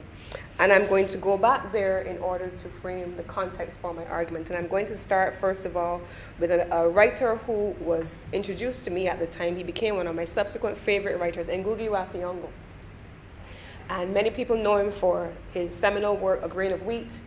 But I'm using today a book called The Decolonization of the Mind. And I start there, Mr. President, as that little girl, and I use this quote from The Decolonization of the Mind. It is a review of that. It says, after 25 years of independence, which is at the time of the writing of the book, there is beginning to emerge a generation of writers for whom colonialism is a matter of history and not direct personal experience. In retrospect, that literature characterized by Ngugi as Afro-European, the literature written by Africans in European languages, will come to be seen as part and parcel of the uneasy period between colonialism and full independence, a period equally reflected in the continent's political instability as it attempts to find its feet. Mr. President, I, that little girl, was far divorced from a period of colonialism. I was not an independence baby, as was spoken about in the Prime Minister and the other place in her own address. I came well after that. But even though I was divorced from the actual lived history of my ancestry, instinctively, my own sense of self did not align me with notions of our governance system, and I rejected it. The second piece that I want to use to frame my comments, Mr. President, is by the noted laureate from Barbados, George Lamming, in his work In the Castle of My Skin. In The Castle of My Skin, George Lamming, on writing of it himself, he says this: "Much of the substance of my first novel, In the Castle of My Skin, is an evocation of this tragic innocence. Nor was there at the time of writing any conscious effort on my part to emphasize the dimension of cruelty that had seduced or driven Black people into such lasting bonds of illusion. It was not a physical cruelty indeed. In fact, the colonial experience of my generation was almost wholly without violence. It was a terror of the mind, a daily exercise in self-mutilation, Black versus Black, in a battle for self-improvement. This was the breeding ground for every uncertainty of self." That is George Lamming writing on the context of In the Castle of My Skin. Today, Mr. President, in 2021, we are still in that perpetual battle. We are still battling with the questions of why, who, if, when, and at what time is the right time. I am going to attempt to go through what some of the questions are that have been raised by Barbadians and in the public on the question of why a Barbadian president, why the direction of republicanism, and why not now versus later. And I'm going to anchor that, Mr. President, in the notion of self-mutilation and a battle for self-improvement. And I'm also going to make the argument, Mr. President, that a lot of what is coming out of the debate so far is rooted in what George Lamming refers to as an uncertainty of self. Mr. President, what has brought us to this point? We've had slavery, there's been amelioration. We don't talk much about amelioration. We talk largely about slavery and emancipation, but amelioration came in between.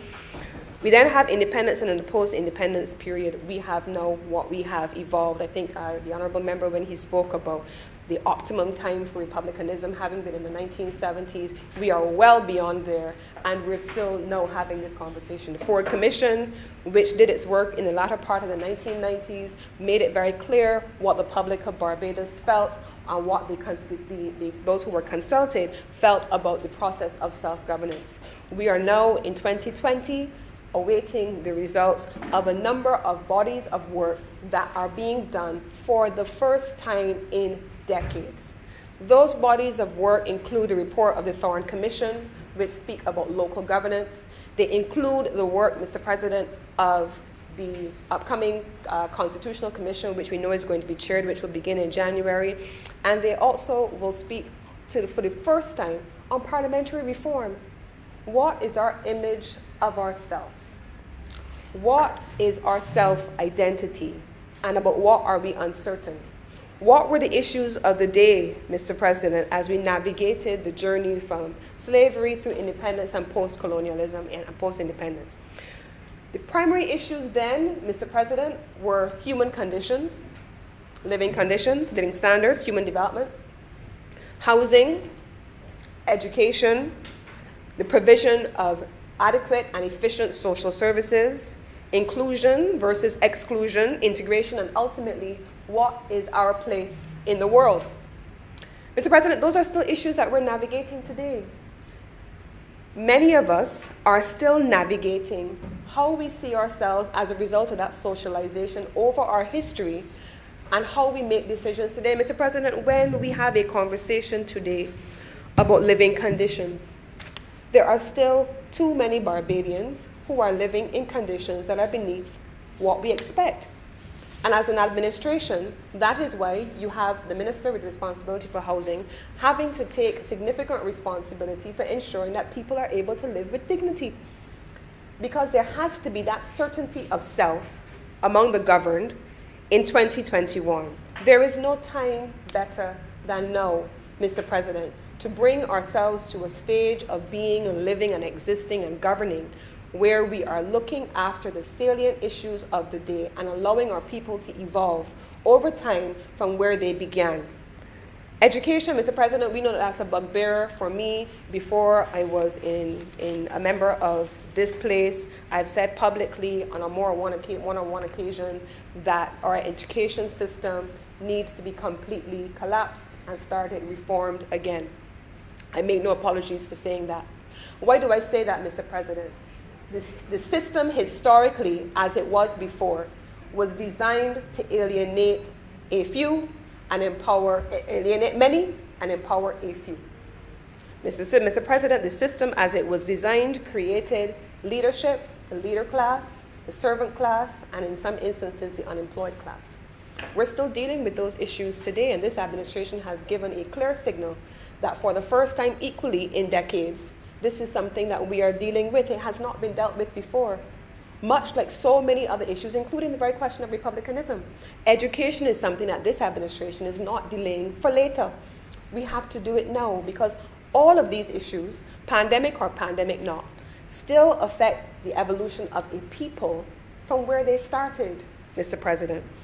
Inclusion and integration, there's still so many people, Mr. President, who do not feel as though they have a place in our society, who feel as though they don't belong anywhere. They're still on the periphery. How is that different from those who went before us, who felt on the outside looking in at society, at Master's house? How do those things affect our positions on crime and our positions on violence?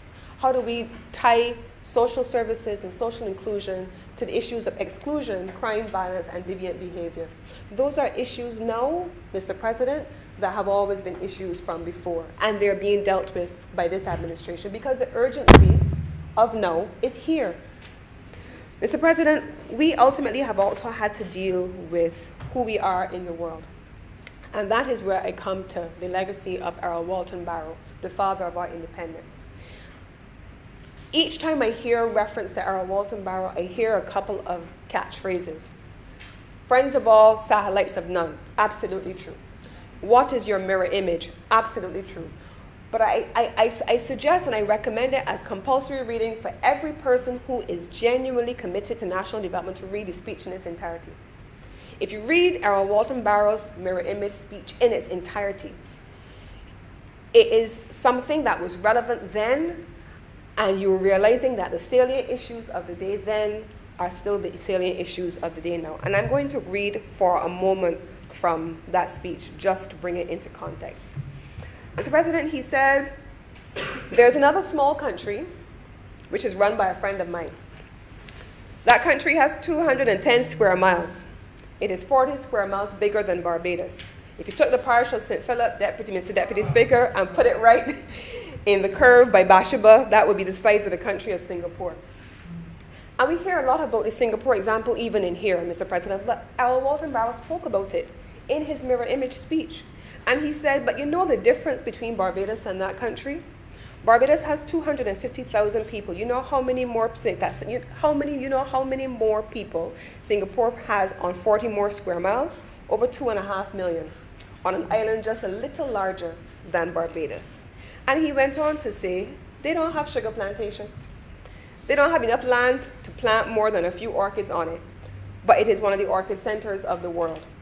He went on to talk about the education sector. He said they have developed an education sector, but they're teaching people things that are relevant to the 21st century.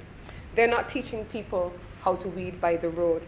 They're in the advance of the information age. But you know the difference fundamentally between you and them? They have got a mirror image of themselves. They're not looking to get on a plane to go to San Francisco, too far away. The government doesn't encourage them to migrate. They have a mirror image of themselves. They have self-respect. They have a desire to move their country forward by their own devices. They're not waiting for anybody to come and give them handouts, and so there's no unemployment. Is that the mirror image you have of yourselves? And then he did what we would call in modern context, he dropped the mic. He says, anyhow, ladies and gentlemen, I done. And that was where he ended the speech. Mr. President, the mirror image speech, all that time ago, is still relevant today. What are we doing by our hands and by our own efforts and by our own contribution to policy development to take our country forward? That is what he's asking of us. And if today, with the appointment of a new president of Barbados being passed through this place, we are hopeful, and agreeing on the fact that going forward and hitherto forth, that we will have a Barbadian head of state, it is unfathomable for me, Mr. President, to understand how we could possibly be flying in the face of Errol Walton Barrow himself, because if you read the entire mirror image speech, he is calling on us in many ways to move to the next level and to address those salient issues of the day, and to come to a stage where we, by our own hands, not external hands, by our own hands, develop policies and have a governance system and mechanism in place, political governance system in place, by our own hands, which takes our country forward. That, Mr. President, is why we are here today. That, Mr. President, is why this bill is important. That, Mr. President, is the basis on which our discussions should be elevated with the dignity that the previous speaker made reference to, and not the loose colloquialisms that perhaps can contextualize some of our discussions, most unfortunately, and are perhaps not well suited to this place, to the dignity of this place. But that is where we are, Mr. President. So where do we have to go from here? We have a lot of work to do, Mr. President, on our mirror image, on how we see ourselves and how we are able to justify or oppose the appointment of a president. And why do I put it in that way, Mr. President? This is not about my daughter, who is a little older than Senator McConney's, well, a lot older than Senator McConney's, because my 22-year-old is fairly clear in her mind that we're in a different time and space, and a 13-year-old would understand. But, Mr. President, that generation still does not understand the real issues that we're dealing with at this point. That generation doesn't quite get it still.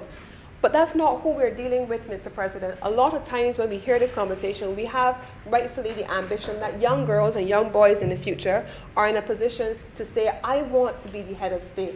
But, Mr. President, there are so many among us still who are battling with that uncertainty of self. There's so many who are, as Ngugi wa Thiong'o said, still battling that terror of the mind, who still don't have that certainty of who they want to be and where they want to take that country, where they want to take our country forward, Mr. President.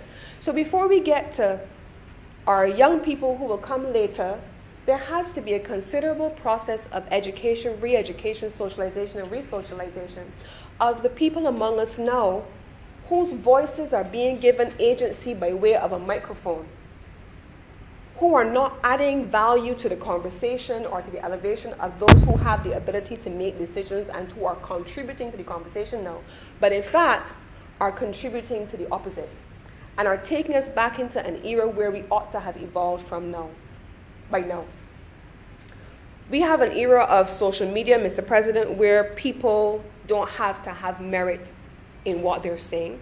They just need to sit behind the anonymity of a computer, or a member of the press just needs to put a microphone in their faces, and the very first wild thing that flies to their head rushes out through their mouths, and it gets carried everywhere by social media and by the traditional press. And that which is repeated often is what then becomes true. And unless we give people the confidence that the decisions that we're making to create a new presidency, to appoint she who deserves to be that first president to the role, and that we support that, As a people, we are not giving them the confidence, Mr. President. The last couple of days, I have had so many people who have called me 1,000,001 times asking me about a level 4 advisory for the United States. Mr. President, today I said to the press, I am unconcerned, honestly and sincerely, about what happens with level 4 advisories for the United States. The United States is a sovereign nation. It will make a decision for itself on what and how it wishes to do its business. And I have to respect that. We all must. But Mr. President, the United States, and looking for external validation, which will then affect tourism or not affect tourism, is not where we are in this moment, Mr. President. We have, by dint of our own hands and dint of our own efforts, to be very clear in our minds that our future is crafted by us. Our destiny and the actions that we take today will determine what happens to us. So let us be clear, Mr. President. The United States Travel Advisory is not going to stop travelers from coming to Barbados. Barbados going to republicanism is not going to stop travelers from coming to Barbados. The appointment of a president is not going to stop travelers from coming to Barbados. What is going to stop travelers from coming to Barbados is when they call a hotel or a villa to make a reservation and they are vaccinated, they're tested, and they're quarantined, and they're being told that they're being attended to by workers who are neither. That is a decision made by our hands. That's not external. That's internal, and that's global. What is our place in the world? What decisions are we making to craft our own future? We are also in a position, Mr. President, where every time, and I believe my colleague from the business community would have this experience, we have the opportunity to craft our own place in the world, Mr. President. We have a CARICOM single market and economy. Is Barbados as aggressive about that as we need to be, or are we complaining with an uncertainty of self about who else is taking advantage of it while we stay here and do very little to take advantage of it? Our uncertainty of self, which has been socialized into us for generations, is what has driven a lot of this conversation around, should we be a republic? Should we have a president? It is what drove the conversation on Privy Council versus the CCJ. It is what drove the conversation, even in the University of the West Indies, about whether or not we should continue with the Privy Council, or we should change the visitor as a Privy Council, or we should shift it to the CCJ. This uncertainty of self, can I do this for myself and by dint of my own hands and my own work? Mr. President, I have every confidence, as I close, that Barbados has the capacity to elect a president, and that the mechanisms by which that president is elected are designed not to reflect the current composition of this parliament or any other place. I am confident, Mr. President, that the 2/3 majority of both houses that is designed, that has been put into the bill, is reflective not of the current composition of the parliament, but of the need for us to ensure that however it is so constituted at any given point, that there is unanimity in the appointment of a person to the office of the president. We may want to use the opportunity to say all kinds of things loosely, but the facts are still there.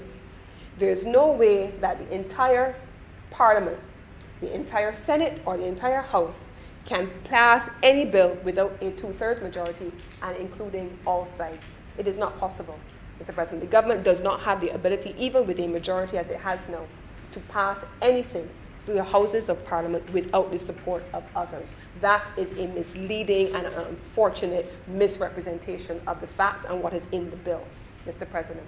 I am confident, as I close as well, Mr. President, that we have the capacity on November 30th, or on any date that we as a people choose, to determine that we will celebrate not just our independence, but we will celebrate our ascendancy to the realm of republicanism, where we ourselves are governing not just at the political level, at the administrative level, but at the executive level as well, even if it is in the ceremonial sense, as is the presidency in Barbados. We have that certainty. I have that certainty that I would wish all of us to use our pulpits and our platforms responsibly. To raise concerns and questions, yes, but to do so responsibly, not loosely and inflammatory in an inflammatory way. And to those who are supposed to be more learned and who should know better, not to support foolishness. Honestly, It is so disappointing, and I've watched it evolve over time. It has been disappointing to watch. Rather than forcing others to elevate with you, you have descended into the ground with them. That is unfortunate, Mr. President, and that is not what is required of this platform. It is not. We have a moment, Mr. President, that I am proud to be a part of. I was supposed to be off island this week on travel duty, but I had to make the decision that there was nothing more important for that little girl who chose not to pursue a career in something else because I wanted to be able to be here to vote yes. I support this bill and to have my name added to the record of those who stood up today and said Barbados should have its first president in the year 2021. And with these words, Mr. President, I am obliged to you. I thank you very much, Senator Cummings. Senator McConney. Mr. President, I beg to move that the sitting now be suspended until 10 minutes to 3. Until 3 o'clock, I am told, I'm being encouraged by my honorable, honorable colleagues here, until 3 p.m. The question is that this sitting be suspended until 3 p.m. today. Right. Honourable senators in favour, please say aye. Aye. Those against, please say no.